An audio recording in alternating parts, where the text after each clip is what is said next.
Hi friends, in this series of ECG Basics, today I will talk about rhythm, ECG rhythm. First is the disclaimer. Caring Docs YouTube channel does not provide medical advice. Information available on this channel does not offer diagnosis or advice regarding the treatment.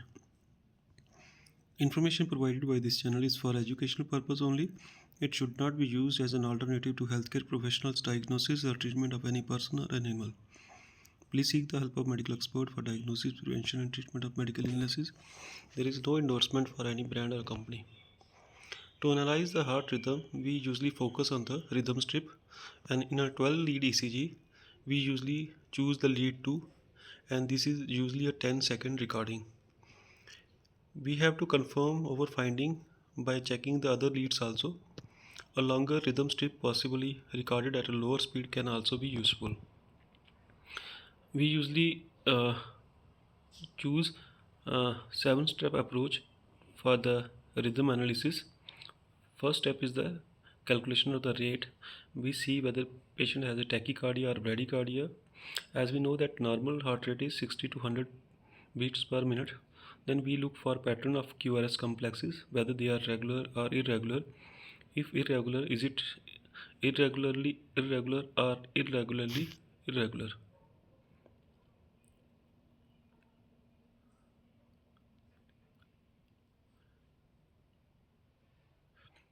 Then, we have to see whether it is regularly irregular or irregularly irregular. Then we see QRS morphology, whether the QRS complexes are narrow complex, wide complex. If narrow complex, whether it is sinus, atrial, or junctional in origin. If they are wide complexes, QRS, whether they are ventricular or supraventricular with aberrant conductions. Then we see the P waves, whether they are present or absent. If they are absent, whether it is because of sinus arrest or atrial fibrillation. And when they are present, we look for the morphology and the PR interval, as PR interval may suggest sinus, atrial, junctional, or even retrograde from the ventricle origin of the P waves. Then we see the relationship between the P waves and the QRS complexes. In AV dissociation, it may be difficult to distinguish from the isorhythmic dissociation. We check for AV dissociation whether it is complete or incomplete. Incomplete, there may be intermittent capture, and in complete AV dissociation, atrial and ventricular activity is always independent. Then we see for the onset and termination of the uh, heartbeat, whether it is abrupt, suggest re-entrant process.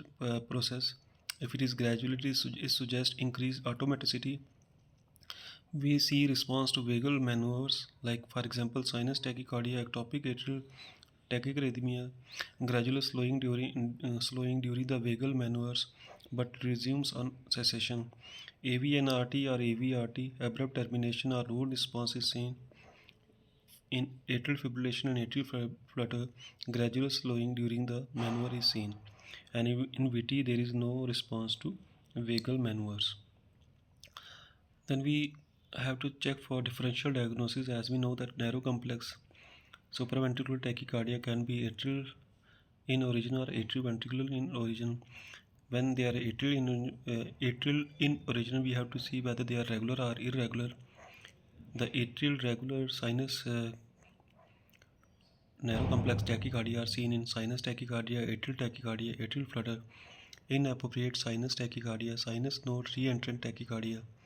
Atrial irregular narrow complex tachycardia is seen in atrial fibrillation, atrial flutter with variable block, multifocal atrial tachycardia, and atrioventricular narrow complex tachycardia are seen in AVRT and AVNRT, and also autonomic junctional tachycardia. The broad complex tachycardia can be regular or irregular. Regular broad complex tachycardia are usually ventricular tachycardias. They are antidromic AVRT. Any regular supraventricular tachycardia with aberrant conduction, for example due to bundle branch block, rate-related aberrancy. All regular broad complex tachycardia should be considered to be VT until proven otherwise. Irregular broad complex tachycardia can be ventricular fibrillation, polymorphic VT, Torsades pointis, AF with Wolff Parkinson White syndrome. Any irregular supraventricular tachycardia with aberrant conduction, for example due to bundle branch block, rate-related aberrancy. If there is bradycardia, the P waves, if P waves are present, every P wave is followed by the QRS complexes. We call it as sinus bradycardia, sinus node exit block, sinus pause or arrest. When not every P wave is followed by the QRS complex, it is seen in AV nodal dysfunction. It could be AV block, second degree Mobitz 1, second degree Mobitz 2, second degree fixed ratio blocks, second degree high grade AV blocks, third degree blocks. P wave may be absent in narrow complexes like junctional escape rhythm, broad complex ventricular escape rhythm. For escape rhythm to occur, there must be a failure of sinus node impulses generation or transmission by the AV node. Medicine is an intention. Those who are proficient enough at using intentions are good doctor. It was said by Sun Simio. Thank you. Keep learning.